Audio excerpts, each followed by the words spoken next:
Hey guys, Rich Lopez with the Drop Time Traditions podcast. Again, I don't know what episode this is. I'm pre-recording because I'm going hunting in a couple of weeks, so I have to be on top of my game. I'll be dropping this episode when I'm in Mexico. So Ted, you're going to be in Man, Mexico with me. I was going to say, don't I get to go to Mexico and do the podcast there? Oh, well, I would love that to happen.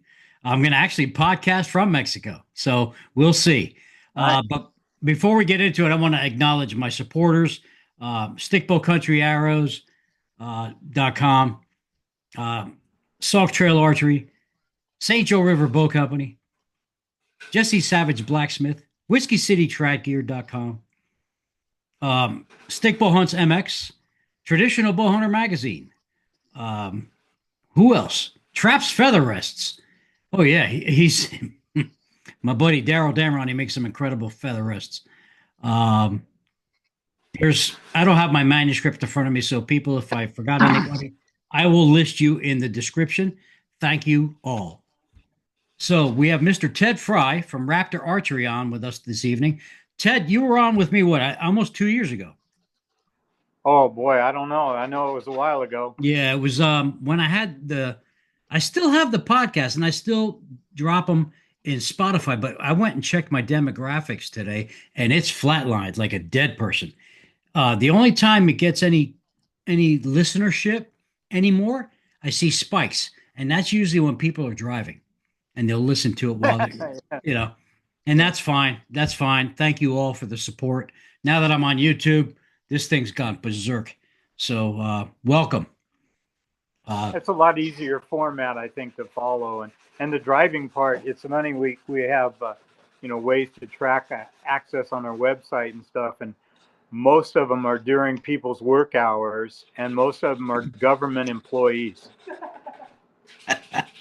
yeah, it's I listen to podcasts throughout my workday. I still work. I'm retiring in August, and I listen to a lot of stuff, and especially love listening to the old timers. You know, Gene, Barry Wenzel, all those guys who have been on the podcast. I tried to get our guy. Oh heck, Skookum Longbows, Yeah, Fred. Fred Anderson, but he's Yeah, Fred. well into his nine. I think he's well into his 90s now, and doesn't Oh have yeah, this kind of technology. yeah. So what I We're might lucky do to is, get him. We're lucky to get him on the phone. well, I got him. I interviewed him on the phone and recorded it. I did not record it, but I did get it on my website. So I might transcribe that for people down the road. Yeah, what a wealth of knowledge that man is. I mean, he started working for Frank Iholt way, way, way back, and he's been into archery ever since. And That was what a back in great, the 50s, right? oh yeah, what a great guy to sit down and just BS with. Yeah. I mean, one of these days I might do it. I mean, I got a call. I called him one day and he really did not sound good. And I was like, I'll get back in touch with you, Fred. Thank you so much. Yeah, don't He's, wait too long. I know it's crazy, crazy I mean, stuff. look, we got the news that Ron Pitsley passed. It's kind of like wow, all these Well, guys from our younger years are going away. that was 8 years ago that Ron passed away. Oh, what? I just got the post on it. I thought he just passed. No, I just what it came up on my timeline as a historic thing. So Oh yeah. I shared it as an RIP in remembrance of his memory. Um, Ron was such a nice guy, and I remember when I first met him, he owned a radiator shop, and that's what they did. They just fixed cars and dealt with the cooling systems. And I had problems with his old Toyota, and I called him. I said, Ron, you made a bow for me, but I understand you know radiators and cooling systems, and he helped me out immensely and took care of my problem. Um, Cool.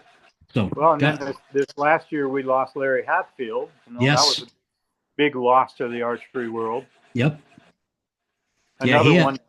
Let's see. He started, I think he said in 1960, working for Damon, and okay. that's another long history of being in the archery industry. Well, we've been in the archery industry for a long time. Here's the Yeah, funny don't thing. remind me. Yeah. Here's the funny thing. Excuse me. I have severe allergy issues here in Florida. Excuse me. And you and I last saw each other in 2001. That's how long it's been. Denton Hill. Yep. Glenn St. Yeah, Charles, Randy Dennell from Saxon, RIP. And you were there. And heck, that's 25 years now. yeah, yeah. That's time flies, doesn't it?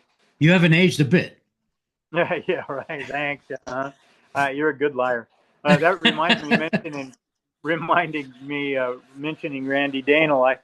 I remember one time we slept in the back of our trucks over at the Dent Bridge in Idaho, up off of the Dvorak Reservoir. We were hunting late season whitetail, and Randy, his camouflage was an old pair of sweatpants that he'd marked all over with a giant permanent marker. It's two old guys sleeping in the back of their truck. We got up the next morning and there was about 2 feet of snow. It made hunting good though, but boy, we were both freezing to death.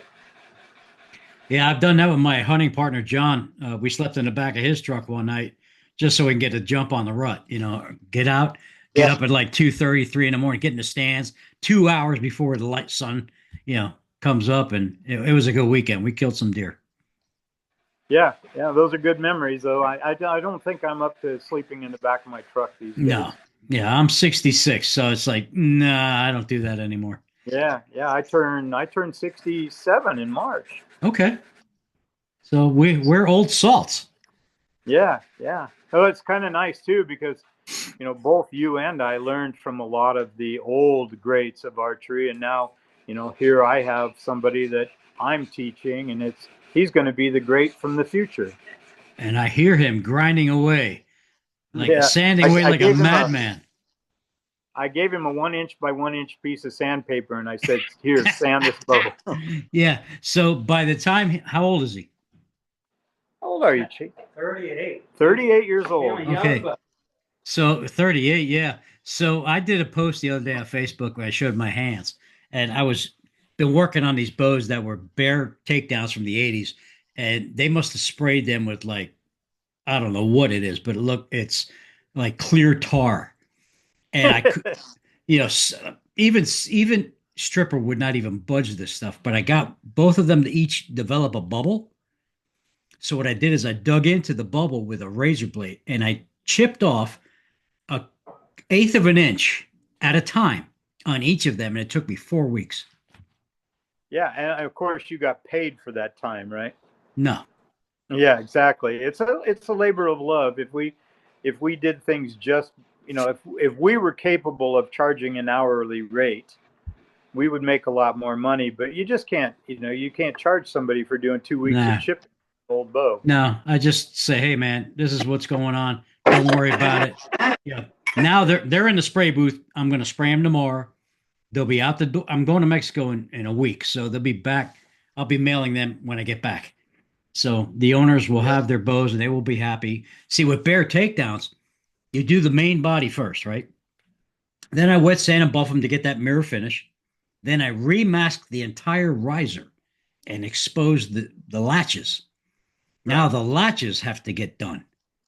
So Yeah. it's a two thing process. It's a double work. But when it's done, trust me, yeah, it's going to be beautiful. Oh, I saw the one where it had the big crack in the riser. It's like, oh boy, you're taking on a good one there. Yeah, that was amazing. And it's still being shot 10 years later. Yeah, yeah, yeah. But going back to the pay, I came out with this new bow here recently. It was kind of a dream of mine, and I finally came out with it. I kind of put two and two together, and I had a guy was interested in one. He goes, "How much?" And I told him, and he's like, "Whoa, that's way more than I can afford." And I'm like, "Well, nowadays it costs about $500 in material to build a takedown recurve." And I said, and then it takes me a minimum of 40 hours to put this bow together. I'm not using a CNC or anything like that. It's done by hand. And I said, what do you get paid for per week? And he goes, yeah, I kind of see your point. So this new bow, I think it's beautiful. And talk to me. What is the name of it? The model? I call it the F-22, just Why? the Raptor F-22, just because it's catchy. I like short names. And one day my son and I were sitting on a sand dune down in southern Nevada. This was, 2 springs ago. And they lived down there in the desert. And we're sitting on this sand dune, and we're right straight across from Area 51 and the live fire testing for Top Gun pilots. And right over the top of this dune, and we couldn't hear it coming or anything. These two F-22s flew right over the top of us, and you could see the faces on the pilots. They were probably going, "Hey, these guys are going to be plugging their ears," and it did. When they went by, it just roared. Yeah, I'm glad I'm not on the receiving end of that thing. Yeah, that's amazing stuff. The technology, the sonic boom, all that is just it's awesome. I think it's awesome. So I kind of thought that was apropos for this new recurve, because it's faster than anything I've ever made before, and it was something I was working on in my mind for at least 10 years in the old retail store in Hood River and everything, and I just never had time to do it. I was busy raising my family and making a living, and now that I'm semi-retired, which means I basically get to, decide whether I want to work the 12 hours in the morning or the 12 hours at night. And I just started playing around with it, and I knew what I wanted. I just didn't know how to make it work. I didn't want the limb to just be a bolt on the outside. No, nothing wrong with that. I just wanted something that looked more like a streamlined one piece rather than a bolt-on limb.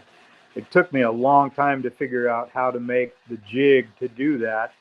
I'm really good at jigs that do one thing. A jig that does two things, I kind of get lost on that, concept of flipping things over. And so I finally got it right where I can route that pocket out, and got it all set up and everything, and started playing around with.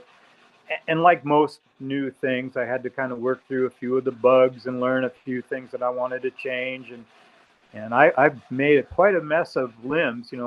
When you first make a limb design, which that was the whole thing I wanted in this, was this limb design idea I had, you end up having to make a recipe book. And so I've got some 35-pound and some 80-pound limbs. If anybody's looking for 80-pound limbs, I've got a set. And what am I ever going to do with that? I finally got my weights nailed down to where I can make the weight limbs I want. But what a chore! Just as making a bow, if you're designing the limb, you have to start from the get-go. You have to start with making the form, which is a whole project in itself. And every time I tell my wife I'm going to make a new form, she's like, "Are you sure you want to do that?" And then getting everything incorporated into that to fit into the riser. Right. It's a lot easier when you have, like, say, if I got Fred Anderson's old presses, I can just put them together and there they go. And I would like to get the old Iholtz recurve that he has, the nice looking shape. But anyway, the idea behind the limb is I wanted, with most recurves, I should back up. I wanted a certain thing. I wanted the engineering and the performance to do what I was dreaming. And when a recurve, when you let go of the string, that first part of the horn or the recurve is where that energy power stroke is. And once that closes up, then the limb basically just sort of rides through that curve. I wanted something that would boost it with that second rocket ship. So I have a small kink right outside of the fade outs, or the wedges on that limb, that kind of gives it a little bit of a kink. I was following kind of Bill Stewart's idea. Nothing we're doing in archery. Right. I noticed that. It's all been done. Yeah, it's all been done in archery. We're just recreating the wheel. And I didn't want it to look like a wavy Stewart limb. I wanted to kind of have more subtle lines. It's kind of funny when you put the bow down, back up in the air, belly down, horizontal to your body. It looks like a Cape Buffalo head looking right at you, the way the horn drops down, flattens out, and then kicks up.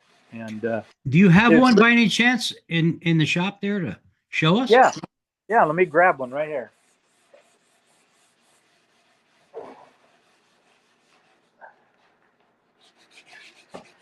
Oh wow! You can see the profile of how I'm talking about is how it. I see that, yeah, and I see the subtle kink there. That's beautiful. Thank you. So the power curve is all the way through here, and then the secondary booster is right here. Mm-hmm. And I'm not big on numbers and chronographs and all that. It's kind of outside my realm of what I even want to know. But my hunting partner Scott, he's really into crunching numbers and figuring out force curve ratios and the dynamic, this and that with the arrow. Have at it, brother. Yeah, no kidding. That's like, okay, yeah. So I just let Scott do that, and he tells me how it all is, and I just go, hey, great.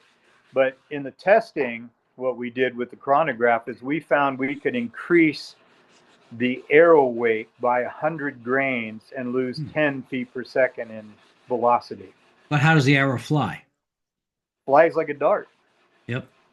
So, but you got more mass weight in that arrow, you get massive penetration. So what his goal is he's trying to get something where he can go hunt Cape buffalo in Africa with, and but it was really fun to see going from 500 grains to 800 grains and seeing it consistently 10 feet per second per 100 grains. And so I'm getting the efficiency that I really wanted. And so with the aesthetics and the efficiency, I'm really happy with it. And I knew an old Bowyer named Wally Miles. He was from here in Oregon. And years ago, I did an article on him in Traditional Bowhunter. He wasn't a big hunter, but he really loved making bows. And his business card had a little slogan that I've kind of riding on with his memory in there. And it said, performance that invites comparison. So that's what my motto is behind this. Is it's got the performance to back it up, plus the beauty. Yeah, I got a logo, a motto on my website as far as the repair refinishing. It's like a finish that will make the blind see again. Yeah, there you go. That's good. That's good. But you can see here where I did the limb pocket. I wanted that to be more flush. Yeah. And I've learned a few things that I would do different. I think I'm up at about 10 of these now. And I'm only going to do a limited amount because I have plenty of other things to do around here. I can only do so many of them a year, so I'm going to limit it at 10 a year. So let me ask you this about the materials. That riser looked to be is it Wenge? Yeah, it is. It's Wenge and Pacific U. I'm big on contrast. Oh wow! Look at turn the belly of it, looking at us. Yeah. So yeah, that and the other side, you've right there where the limbs have that arrow or that V thing. Yeah, I call it the medallion. Yeah. I just love that. I mean, there's another guy that does something similar to that in Australia, which I think you know who I'm talking about. Oh, what's his name? Rob? Rob, yeah. Right, yeah. Yeah, I've never really met him. I've talked to him years and years and years ago, and I have some friends that know him real well. And the guy makes me squeamish just watching him with his fingers up against that. Well, how about working in the shop barefoot? All that fiberglass and stuff on the floor? Yeah, no, I that cringes too, but working with a bandsaw, I've got plenty of experience of stitches in my fingers and stuff like that. And just watching him run his finger by that blade, it just makes me cringe. But I like to find things that I can use my scraps for. Yes. That Bill Sweetland was big on that. He told me he made almost as much money selling the culls and the scraps, the sawdust and the arrow shafts that didn't work out for nursery stakes and all that kind of stuff. He made money off of his waste products. And I'm a wood scrounge, and you kind of have to be industry. It's my motto is the best kind of wood is free wood. So I would say I have a box, a 10-pound box of waste micarta, because a lot of guys want me to replace the fiberglass with micarta on their limbs so they can shoot fast flight. And I'm like, why? For 5 more feet per second, really? But hey, it's your money, man. Yeah, it is, and I use micarta underneath the tip overlay here, mainly so guys can use fast flight on it, because that's what a lot of guys do. fast flight. I kind of like fast flight. It does put a little more Zip. energy Yeah. to the arrow because it's more like a cable rather than a bungee cord. But more than anything, it's the strand breaking strength. You can't wear a fast flight string out. Mm-mm. That's what I Jack shoot. on. I do shoot that now. So, and it's like I was out this before we got on. I was in the backyard practicing, because I'm going to Mexico in 2 weeks. So I was out shooting a javelina target, and I'm shooting a bear takedown, which I've been shooting for 40 something years, and with fast flight limbs. And my God, I mean, nothing like hearing that boom, boom, Yeah. boom, and that gets me excited. And what really turned me on to that concept is that making self bows, and Right. I noticed a big difference in the energy efficiency of a self bow going to a fast flight string. Because let's face it, self bows aren't the fastest bows in the world. Nah. They're efficient and everything else, but I was trying to kind of take it to the next level, and I found that the fast flight string was that much better. And it actually was Jay Massey. I can't even remember what it was, but it was something he was using. I can't remember what it was, and I'm like, well, oh, it was his finish where he was using the epoxy and the acetone finish together. I said, well, you're kind of like the guru of primitive archers. Don't you get any crap over using a non-natural finish? And he goes, hey, I do this for me. I don't do this for other people. And I Mm. thought, you're right. So I started throwing fast light strings on my self bows, and I noticed a big difference. And it's what everybody wants. So Right. you have to build the tips that way. And I do, like you. I have guys all the time sending me bow limbs that they want me to make fast light compatible. And I just did a Gene Latham Nico Tellum the other day, changed it over to fast flight for the guy, and it's what they want. So Nico, tell him. Let's switch gears because I do this. I got a buddy of mine, Joel Riotto, PBS member, lives in New Jersey. I've known him since I was 15 years old. He's in his 80s. He is fascinated with Nico Tellem bows, and finding information on those bows is very difficult. Well, yeah, he was a more or less a part timer. He was a teacher, Mhm. and then during the summer he would go to work at Damon Howitt, and then he would make his own bows. You can see a real similarity in some of the Howitt Yep. bows and his bows, and yeah, he was an interesting guy. Yeah, most people associate me with bear archery as a collector, and I did Yes. collect for the longest time. However, my passion, as far as collecting goes, is lies with Damon Howitt Oh yeah, by from far. 1958 to 1968. Yep. That 10-year span, they made the most incredible pieces of art and fine shooting bows I've ever had in my hands. And they were really kind of one of the forefronts of working with some of the new materials, like, and that what was 60 and 61 when they were using that white plastic material in the risers and stuff Right. like that.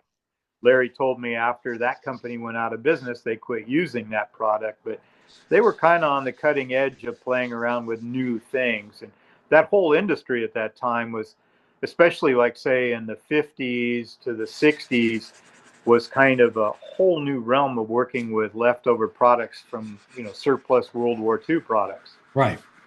And I think 62, 63, 64, they were using a lot of 3M product, Yeah. especially their glass. And it Yep. was like it didn't have stress cracks, never got anything like you would see in the bear bows, that Oh, yeah. vertical. It's pretty hard to find a bear that doesn't have stress cracks in it. Right, exactly. Yeah, Damon Howitt's got it going on. And from what I understand, the new owner of Damon Howitt is starting to creep forward and getting stuff out. Cool. So I'm glad for him. Yeah, Josh, I Josh, don't get out to shows or anything like that pretty much anymore. We live way up in the mountains, completely off grid, and that's pretty much a full time job in itself. And trying to keep everything running, but I don't go to the show, so I haven't met a lot of the newer people out there. And yeah, but yeah, I've heard nothing but good things about them. yep. They're slowly doing it, but it's getting done. And I'm just happy because I interviewed him 3 times. And, because people said to me, "Hey, you got what's going on? What's going on? What's going on? What's going on?" Yeah. And I Yep. don't want people to fail at all. I want to promote this sport. I want to promote traditional archery, and I'm so glad to hear that they're starting to move the gear. The gear is moving slowly, but it's moving Yeah. forward. Well, it took on a big project. Just it's Yeah, hard enough to move a company, but then to get everything running, especially something that's been down for a while. right. Because I I mean, mean, the fire destroyed a lot of stuff, so they had to rebuild, yep. and yeah, so that takes time. I mean, it's like the fact that he's got that much ambition to even move it forward tells me I guess ambition is a good way, a positive way of saying it. But it's kind of like going back to making a living and stuff like that. Bill Sweetland told me one time. He said, "Young fella," you always worry about it when the old guys start out with the young fella business. yeah, He says, "You're going to take an oath of poverty." He says, "You're going to have a great life. You're going to love what you do, but you're never going to get rich in this industry." And I remember thinking, yeah, you just didn't know how to do it. I'll figure it out. like we spoke of earlier, it's a labor of love. My Yep. wife goes, "So when you retire, what are you going to do?" I said, "What do you think I'm going to do?"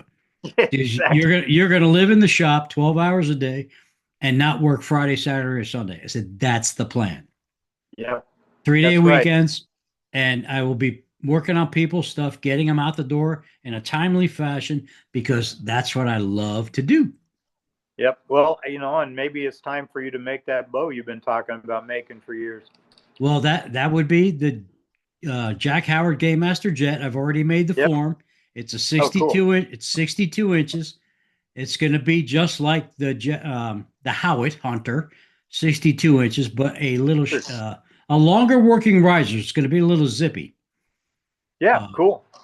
so nothing to present yet. I mean, I still have to have the failures because the first couple are going to explode, Yeah. and Yeah. All too well. I'll make sure my medical insurance is up to date. Uh, That's kind of the nice thing, having to wear readers now. At least you have something that kind of helps protect your eyes Oh no, when I don't ride motorcycles anymore, but I have a motorcycle helmet with a full face shield. And I wear that when I string yeah. up a bow, just in case. I don't want, I got to keep my face, intact. My wife looks at me. She goes, she saw me shaving tonight before I came on the podcast. She goes, "You look beautiful." I said, "Thank you, baby." I can't look like a schmuck. Yeah. I'm on Yeah. TV now here. So, yeah. Well, one of my good buddies and hunting partners, his name's Scott. He has a full 32-inch draw length. Oh, And wow. I didn't believe him for about the first 5 times I measured him, and sure enough, every time it came out 32 inches. So I call Scott my crash test dummy. If I have something new, I hand it to Scott and let him shoot it. If it Hmm. doesn't blow up on Scott, it's not going to blow up. God bless you. Yep, I know. Yeah, And I I'm stand lucky. behind a tree when I do it too. I'm lucky that I'm a 27 and a half incher. Uh, that didn't sound right, but whatever. Uh, yeah, whatever. It gets the job done.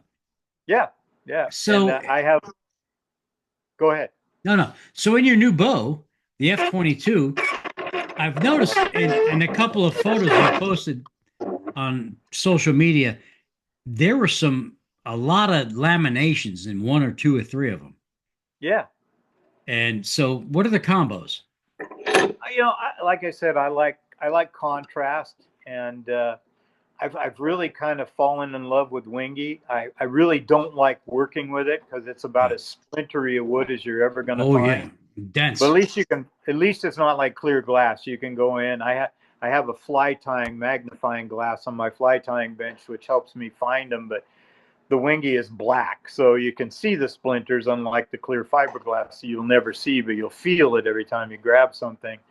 I have a plethora of access to Pacific U where I Hmm. live here in the Pacific Northwest. So I like to use lights and darks, and Wingy goes really good with the Pacific U. And well, I can grab this one here. You can see the contrasting woods. And then I love having the Pacific U in the limbs. I really haven't played around with any other material in the limbs of these right now because, hey, if you have U, why use something else? Right. But I've really kind of fallen in love with bloodwood too, even though it's a extremely hard wood to finish. Get it, sanding, and a cabinet scraper is definitely your best friend with that wood. Mm-hmm. But again, the wingy and the bloodwood go really nice together, and it's a good durable wood. But mostly, I just like contrast, and there's plenty of woods out there that you can get contrast from. And I like to. One of the things I like is I live in a place where there are lots of different trees that you can use as bowwood, and I have a band mill that I can use, and then I have all my machines. I have a 5-horse planer that I can use, and so a lot of the woods, I cut it and then I make it into lumber. I tease people that my job is to take big pieces of wood, cut them into little pieces of wood, glue them together, and make big pieces of wood again. Right. And like I've been playing around with the wood right now that I've never tried as a bow wood, but I've always looked at it and saw a real similarity to Osage, just called Russian olive. Hmm. So a year ago, a guy brought me some Russian olive logs, 40 inches long and 12 inches in diameter, and I slabbed them into 2.5-inch slabs and just stickered them up above the spray booth in the shop here. And I'm just getting them down and running through the planer and having a lot of fun with that wood. I was on an elk hunt this last September down on the southern Oregon coast, and a buddy of mine showed me a big myrtle tree that had blown over. So I had no intention of bringing home a pile of wood and an elk, but I had to fit both the elk in my truck and the pile of wood because I couldn't resist cutting up all this myrtle. It's an illness. Yeah, it takes a couple of years for that wood to be usable, but yeah. Oh yeah, my wife, she knows I have piles of wood out here in the shop, but she still finds me on the internet looking at all the different wood suppliers and what there is out there. And boy, the price of hardwood these days, it's doubled in the last couple of years. Everything's doubled, even the materials, clear coat, everything. So Yep. like I up my prices on the repair refinishing by I think 10 or 12 bucks, but I had to because it's getting ridiculous. And I'm not going to absorb that. No, I mean it's the price of doing business. It's the price of doing business. So sure. like I'm here in Florida where everything is humid. So I keep wood underneath my grandkids' beds, the spare room beds, our bed. Yeah. The ends are painted. Everything's. Why are they here? Because this is a climate controlled area. That's right. It's air conditioned 24/7. Yeah. I mean, well, right now. I'm fortunate where we live. We're on the eastern side of the Cascades, and thankfully we're a long ways away from Portland. We're on the other side of the Cascade Range. And on the eastern slope, we get a lot drier climate. Like it's not uncommon in the summertime to be down around 20% humidity. Nice. Which is the reason I tend to cut my bow wood in the fall and the winter, and because it's going to crack if you cut it during the summer. It's just going to dry out too much. Right. And we get a lot of wind, which is why we have a lot of forest fires. We'll get down at 10 to 12% humidity with 35-mile-an-hour winds. It's horrible for fire season, but it's great for drying wood. And so I'm fortunate there. And this time of year, I always have the wood stove going in the shop, so it's kind of like a kiln in here. Yeah, I see that in the background. So the young fellow that you're working with, so you started a little bit of an apprentice program. Why don't we introduce him? Yeah, come on over here, Chase. Bring your new bow. He's working on his first sinew back bow. Hey, Chase, what's happening, brother? Oh, just working on this bow. I hear you in the background. You're just going at it, man. I love it. Yeah. Sanding. So let me ask you, Chase, what was your introduction to archery? How did you get into it? Archery? When I was a kid, I shot with my grandpa and my dad and cousins. So as long as I can remember, I guess. But then I got out of it until just a few years ago. What was the reason you got out of it? Was his life gotten away? Yeah, basically sports and music and all the things, Girls. So let's talk about music because I'm a guitarist. Yeah, I used to play a lot too. But then, a friend of mine had just a regular old recurve, and one shot, and I was like, that's what I've been missing in my life. Okay. That's Compounds awesome. just didn't match with me as well. I didn't like feel the rush like I did. Yeah, it's definitely a feeling. Yeah. That's a nice looking bow. It's looking good there. The profiles. Yeah. Yeah. How's the tiller's looking good? Yeah. I mean, I think we're done. It's kind of fun too, because it's a wood that we have a lot of around here. A lot of my bow pictures on my website, you'll see the oak trees in the background. It's called Oregon white oak, and it doesn't get very big like your guys' oak back there. And this particular piece of wood I cut on my property, so it's and he kind of encouraged me. I haven't done a lot of self bows lately, so I got out one of my oak staves and carved away on it. I did a sinew backing on it the other day. And again, one of the nice things is this climate here, our sinew dries out really fast after doing a bow, so it just works out better compared to like where you are. You're better off to build bows in the wintertime than you are in the summer. Let me tell you, it's been awesome winter. I mean, it got down to 24 last week here in Florida. You're getting our weather. We're I'm not digging it, man. Trust me. I'm wearing a hoodie that I haven't worn in 4 years. Yeah, well, anytime you guys get tired with that, move that jet stream so we can get it back, because normally this time of year at my house we have 4.5 feet of snow. Yeah, exactly. We've had one snow this winter was 4 inches. That's it. So Chase, are you gonna back that bow with anything, sinew or hickory? Back. It is sinew back. Okay, that's cool. Yeah. How about staining the riser? You gonna do anything with that? I think we're gonna stain the back with something dark, and then probably just keep this wood as it is, just pretty. Years ago, and you can relate to this. A lot of times we make a mistake or something spills on something, and then you find out, hey, that kind of looks nice. And I spilled some dark brown leather dye on the back of a sinew back bow one time, and I tried sanding it off, but I noticed that the crevices of the sinew right down in. Right, but sanding the top made it kind of light colored. I thought, wow, that looks like elk antler. So that's what we're going to do to this. You just wipe the whole back down with an aniline leather dye, and then you sand the tops of it, and then steel wool it a little bit, and it looks just like that dark brown antler with the white crevices. Yeah, that's awesome. Yeah. So Chase, I wish you the best of luck, man, in your future as a thank you. Appreciate it. Yeah, I think I'll have you on the podcast once you get your feet moving forward. Yeah, give me a few years. I think it'll be about 6 months. Yeah, he's in for an eye opener here. Him and his wife are due in April. So God bless you. God bless you. I've got 5 kids and 9 grandkids. So it's a blessing, brother. Yeah, we're pretty excited. Can't wait. Wait till football season starts down the road.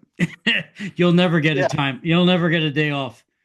Right. Yeah. But that's those are, like I tell my boys right now, is that these days right now are the good old days. They are. These are there. And like Chase, these are the good old days for him. You and I are living those good old days. I'm living my best life, dude. Right. Well, me too. But remember back then, those memories are what, makes us who we are. And we get to sit around and remember those things. Those were like the 70s. The 70s, I used to think back in the 70s, God, how hectic it was and everything. And I couldn't wait to get older. And I couldn't wait. Boy, I'd give anything to go back to the 70s now. I can't believe I survived Randy Dental at Denton Hill. We're spending the night. We're in the same hotel, same room. And I think I told this story when we had our podcast on Spotify. Yeah, well, he flew in, I picked him up, and he stayed the night at our house. We had a good time of it that evening. Well, Randy sleptwalk. Yeah. And he sleepwalked naked. Thanks for the visual, Rich. Yeah, well, yeah. Pot belly, naked dude in his 40s. And he's in a room sleeping on a futon. And when you move around on a futon, they can move a little bit. So my wife and I are in our bed. And we're hearing this boom, boom.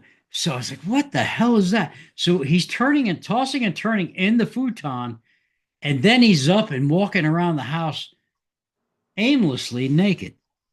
My wife gets up and sees his white ass in the hallway. She comes back into the room. She goes, "You need to leave now." So at 3:30 in the morning, I you don't wake up a person that's sleepwalking, but I did. I said, "Dude, we got to go. Put your clothes on. Let's go." And it's 3:30 in the morning. I threw him in the truck, and I just drove to Denton Hill. And that was that. Coming And back, he never came back, right? no. Well, driving back home, we're coming down this big hill. It was a 1996 Chevy 1500 Cheyenne that I had at the time. Great truck. I'm talking a serious Pennsylvania hill going down into town. And I got to get through this town to get to the next highway. I went to step on a brakes. My pedal goes right to the floor. I'm like, oh Oh, my God. So I did the old oh shit thing and then worked the emergency brake and downshifted the whole way until I got into town. And I pull into this dentist parking lot. And I was like, all right, we made it. Okay, cool. So I call for a tow truck, and a guy comes. I said, where do you want to go? The nearest Chevy dealer. Because what happened is the brake lines blew. They were not galvanized or anything. right. Tow truck picks the truck up and us and drives under the overpass, not even 300 yards. And there's the Chevy dealer. Oh, yeah, yeah. Well, you'd be glad that it was close. Yeah. And I waited a week, but I got my truck back and sold it immediately. But yeah. Yeah, and going back to that, remember the days at Denton Hill. There was you and Tom Phillips, and Mhm. and sometimes Bo Doc would make it there and stuff like Yeah. that.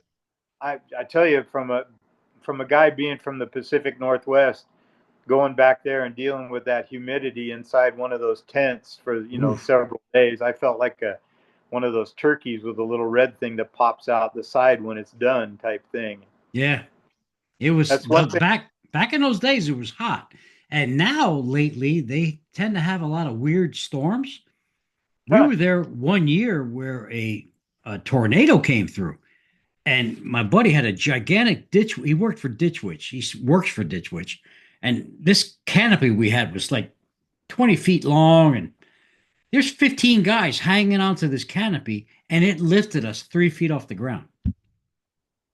That was well, good, scary. good thing you had a hold of it.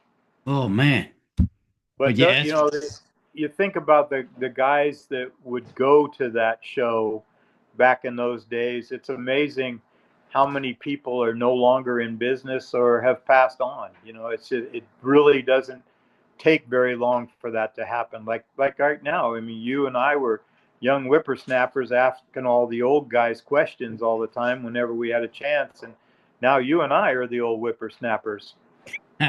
thank you. Yeah, and something that's humbling. I've accepted it and I embraced it, and now I look back. I'm looking around my room here, and I've got all these photos on the walls and stuff. I got pictures of you and me and Joe St. Charles and Bodoc, and those pictures will never go anywhere because when I sit, this is actually my office for work, and I sit around, and this is why I still work because I work in an environment that just constantly rekindles great memories. Yeah, yeah, that's around here too. Like over on this one wall is a picture of Fred Anderson Hmm. that sent me a picture of himself holding an arrow made by Dusty Roberts from Oh California. yeah. And he was always, Fred's idol was Dusty Roberts. And so one day I got a huge collection of Dusty stuff, and I thought, I'm going to send one of these arrows to Fred. And it's got Fred holding that arrow saying, "Thanks, Ted," and right next to it is a photo of, well, there's Tim Miggs, Gail Martin, Larry Hatfield, and Hmm. myself, and now I'm the one that's left. You know, Mm. System froze.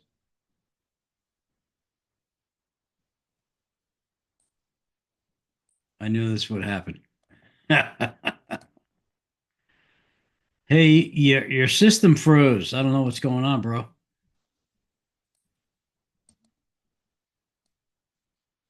Hmm.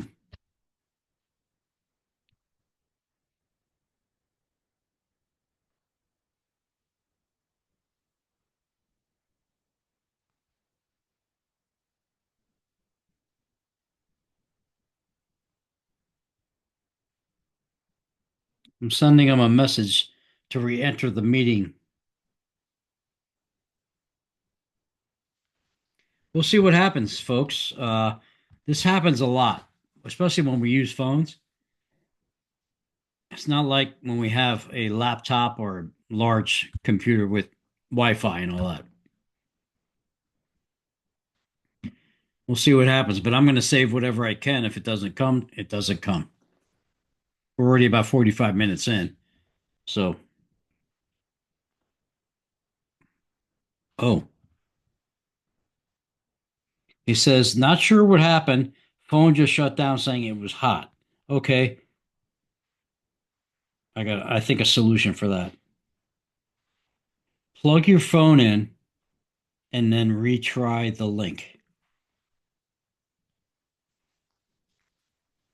It's hot because the battery is it's just working overtime.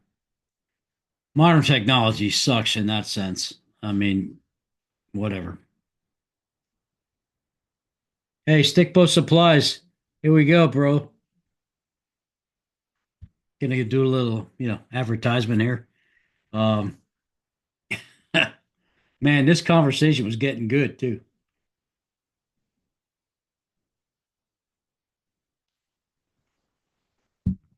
We'll see what happens. I'll give it about 10 minutes, but in the meantime, I'm going to talk. So, guys, I'm going to Mexico in 2 weeks, so I'm banking a lot of podcasts. That way, while I'm away, we can just drop stuff. I can drop it remotely. So I plan on dropping some podcasts. I plan on doing recordings and shorts while I'm in Mexico just to build up content.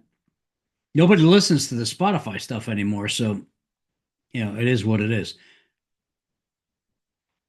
I think Ted's trying to come back on.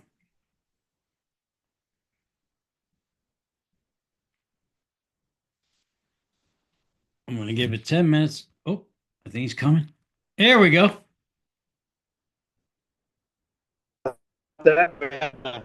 Some kind of glitch. It said my phone was too hot. I had this last week with another guy. So if you could turn your phone again, rectangular. Yeah, so what I did now is, being the technological wizard I am, I got an ice pack and I'm putting it on my phone. Oh, wow, that's cool. We're almost done. So, thank you. Yeah, well, sorry about that. Oh, it happens, dude.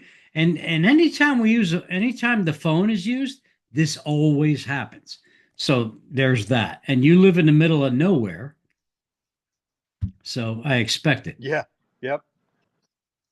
But at any rate, Yeah, a friend of mine says to get to Raptor Archery now, you go to the boondocks, you turn right, and you keep going. so that being said, what's in store for Raptor Archery for 2026? Are you said semi-retired. Are you really semi-retired? Not retarded, but retired. Yeah, both kind of probably, but it's just kind of I'm not doing it, especially like I was before, trying to raise a family and pay for my house and all that kind of stuff. I'm doing it because I just love to do it, and I guess basically what's in store is I'm just turning myself more into the starving artist that I was when I first started and had fun. You get to a point where you're running a big business and it's not quite as much fun, and you don't get to work on the things you'd like to work on, or change things or create things. And like this new recurve, I finally had a chance to do it, and I decided with this bow I was going to take it to the next level, take my bow building to the next level. And some of these things that I've learned with this bow, I'm going to incorporate it to my original Raptor signature. I'm still going to build self bows too, because I really love building self bows, but never seen another Osage bow from me because I've built up an incredible allergy, low tolerance to Osage. So I'm going to I'm going to email you a picture of you and I 25 years ago. That's the last time we physically saw each other until tonight. Wow, it just seems, yeah. Isn't it amazing how time flies? It was crazy. I mean, it's insane, but I'm glad we're still in touch. Um, you're making some incredible bows. I wanted to promote that. And, the Spotify thing, nobody listens Thank to it you. anymore. That's why we're doing this tonight because I'm kind of redoing old stuff, old interviews, because it needs to be happen and people need to see who they're dealing with. And I think it's fantastic. So we're going to end it here. Well, thank you, Rick. And Ted, I want to thank you so much again for being a friend and for being my friend for over 30 years. And Well, we're going to have to meet together again. Maybe you should tell me where to go, and I'll meet you in Mexico. well, maybe we should do that. We'll work on that down the road. And your apprentice there, thank you again for coming on and talking to us. Uh, hey, buddy. So, hey, folks, the YouTube channel, please do me a favor. Subscribe, like, and share. Bring people in. It's a constant education. And if my PSA for anything is mental health, if you see something, say something, make a phone call, do what you can. There's a lot of people out there with problems, and let's take care of those people. So, Ted, thank you again. Ted Fry, Raptor Archery. God bless you all. Take care, buddy. All right. See you. All right. Good night.